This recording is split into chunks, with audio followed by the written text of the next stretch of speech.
हिंदी दलाल यानी कि मिथुन चक्रवर्ती और आशा जुल्का को लेकर के पहले करीब 20 साल पहले बनाया गया हिंदी का ब्लॉकबस्टर फिल्म दलाल को लेकर के काफ़ी चर्चा में आए हैं। दोस्तों आपको बता दें, मुरली टेलीफिल्म चैनल पर अगर आप लोग नए हैं तो लाल बटन को दबाकर सब्सक्राइब कर लीजिए। दोस्तों आपको बता दें, यहाँ पर दलाल की बात करें तो दलाल यानी कि व्यापारी में देखा जाता है, दुकानों में देखा जाता है, मार्केट में देखा जाता है, हर बिजनेस हर धंधा में देखा जाता है। आपको बता दें, यहाँ पर दलाल नाम का यह जो प्रोजेक्ट है सबसे बेस्ट एक्शन में आता है, जो कि जिसकी डबिंग इस समय चल रहा है। दोस्तों डबिंग बहुत जल्दी होगा। आपको बता दें, इसमें स्टार कास्ट जो है 3 मैथिली स्टार को लेकर के बना जा रहा है दलाल, जिसकी शूट यानी कि बंगाल में किया जाएगा, मिथुन दा के अगल बगल। दोस्तों सबसे बड़ी खबर ये है कि यहाँ पर दलाल में सबसे बड़ी जो सुंदर है अभी,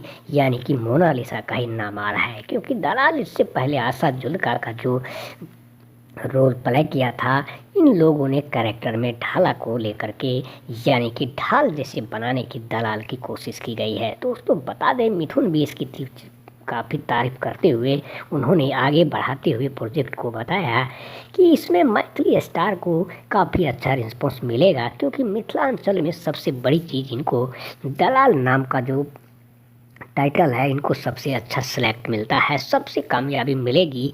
और यह तहलका यानी कि धूम मचा देने वाला दलाल का बहुत जल्द ही ट्रेलर आपके पास मौजूद होगा। दोस्तों आपको बता दें, इससे पहले आशा जुल्का का जो रोल उन्होंने प्ले किया था दलाल में, और मिथुन दा भी उसके साथ में, जो दोनों का जोड़ी हिट साबित हुई थी, यानी कि जुबली ब्लॉकबस्टर शॉट हुआ था, जिसके वजह से डबिंग में काफ़ी अच्छा रिस्पॉन्स मिल रहा है।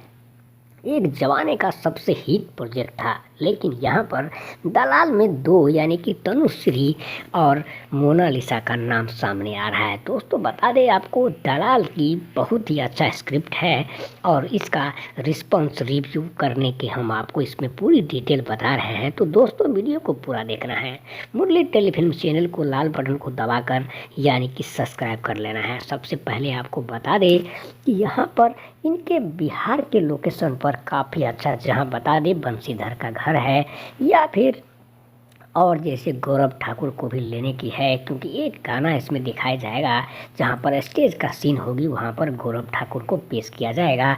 यहाँ पर माधव राव का भी नाम आ रहा है, जो कि मैथिली का सबसे बड़ा आदमी बन चुका है। मैथिली में नाम इसका बहुत चलता है, वहाँ लोग इसको बहुत मानते हैं, यानी कि बहुत पहचान होता था। इससे पहले दोस्तों राम बाबू झा का बहुत ही अच्छा लोग का रिस्पॉन्स था, जो कि नीलम कैसेट के नाम से उनका मशहूर हुए थे। वहीं पर सारे लोगों का बनाया जाता था। यहाँ पर दलाल में रिव्यू में सबसे बड़ी खास बात यह है कि यहाँ पर एक नहीं, हालांकि 8 गाना इसमें डाला गया है, और जिसका म्यूजिक कंपोज यानी कि मुंबई से करा गया है, क्योंकि संगीत में इतना दम है कि गीत तो है ही हिट, लेकिन उसके साथ साथ संगीत भी बहुत ही मज़ेदार बनाया गया है ताकि दिल को लुभा सके। दोस्तों दलाल जो है, यहाँ पर रानी एक्टर का नाम लिया गया था, लेकिन उन्हें बीमार होने की वजह से उन्हें हटा दिया गया है। दोस्तों बता दें, और भी कई ऐसे हीरोइन हैं जो कि बहुत ही मज़ेदार यहाँ पर इसमें रोल प्ले करेगी। एक्शन डबिट किया जा रहा है, जबकि वॉइस डब होगी, और इसका बहुत ही अच्छा मार्केट में रिजल्ट यानी कि देखने को आप सभी को मिल सकता है। क्योंकि सबसे बड़ी चीज़ ये है कि दलाल का रीमेक आज तक मार्केट में नहीं आया था। ये लोग अगर ला रहे हैं दोस्तों, तो बहुत खुशी की बात होगी, सबकी खुशी की बात